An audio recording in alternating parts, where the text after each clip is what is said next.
আচ্ছা, কেউ একজন নামাজ পড়ে না কেন? আমি তোমার সম্পর্কে বলছি না, আমার প্রিয় ছেলে বা প্রিয় মেয়ে। শুধু প্রশ্নটি নিয়ে চিন্তা করো যে মানুষ কেন নামাজ পড়ে না।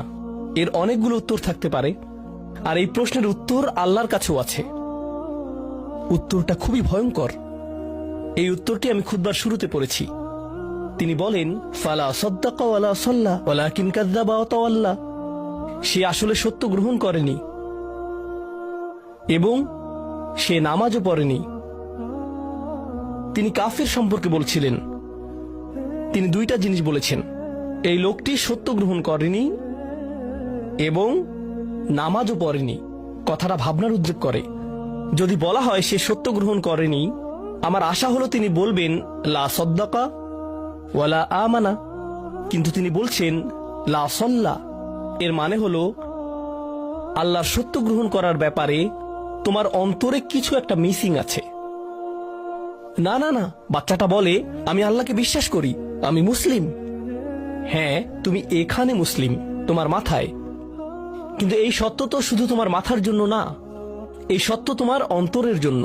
তুমি এখনো অনুভব করছো না যে ব্যাপারটা কেমন সিরিয়াস। তুমি এখনো উপলব্ধি করছো না যে এটা কি। মাঝে মাঝে কোনো বিষয় তুমি জানো হয়তো, কিন্তু এই নিয়ে চিন্তা করা থেকে পালিয়ে বেড়াও।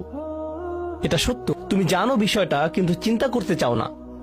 আর তাই এটা যেহেতু মিসিং, ঠিক এই কারণে আমি সহজেই নামাজের কথা ভুলে যাই কখনো কখনো, এবং তুমিও ভুলে যাও কখনো কখনো। এমনটা ঘটে কারণ আমাদের অন্তর কিছুটা বিভ্রান্ত হয়ে পড়ে। দিনের এই সত্যতা, আল্লাহকে সেই সত্যটা, সেই অকাট্য সত্যটা আমাদের মস্তিষ্কের পেছনের কোনো একটা সেলফে গিয়ে পড়ে থাকে। আমরা অন্য কিছুতে ব্যস্ত হয়ে পড়ি এবং এই নিয়ে আর চিন্তা করি না। আল্লাহ এটাই বলেছেন। সুতরাং তোমার নামাজ পড়া আল্লাহর প্রয়োজন নেই। এমনকি তুমি যদি নামাজ পড়ো, আমি পড়তে বলছি এই কারণে, তখন কি করো? নামাজের জন্য কিভাবে নিয়ত করো? তখন আমি 4 রাকাত নামাজ পড়বো, দাঁড়ালাম, কারণ আমার আব্বা বারবার পড়তে বলছেন। আল্লাহু আকবার।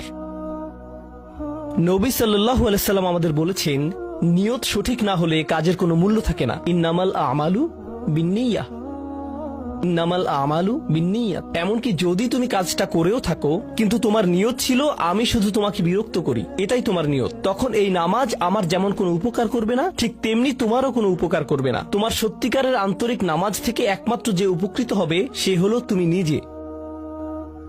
এখন এটাই সেই প্রশ্নের উত্তর যে কেন একজন মানুষ নামাজ পড়ে না। আরো 2টা কথা তোমার সম্পর্কে বলতে চাই। তার মাঝে একটা হলো নামাজ পড়ার উদ্দেশ্য কি, কোন কারণে পড়ব। কারণ তুমি হয়তো ভাবছো নামাজ পড়ার উদ্দেশ্য হলো তুমি যেন জাহান্নামে না জ্বলো। নামাজ পড়ার উদ্দেশ্য হলো তুমি যদি নামাজ না পড়ো আল্লাহ তোমাকে ঘৃণা করবেন। নামাজ পড়ার উদ্দেশ্য হলো তুমি যদি নামাজ না পড়ো তুমি শাস্তি পাবে, অথবা তুমি আর মুসলিমই থাকবে না।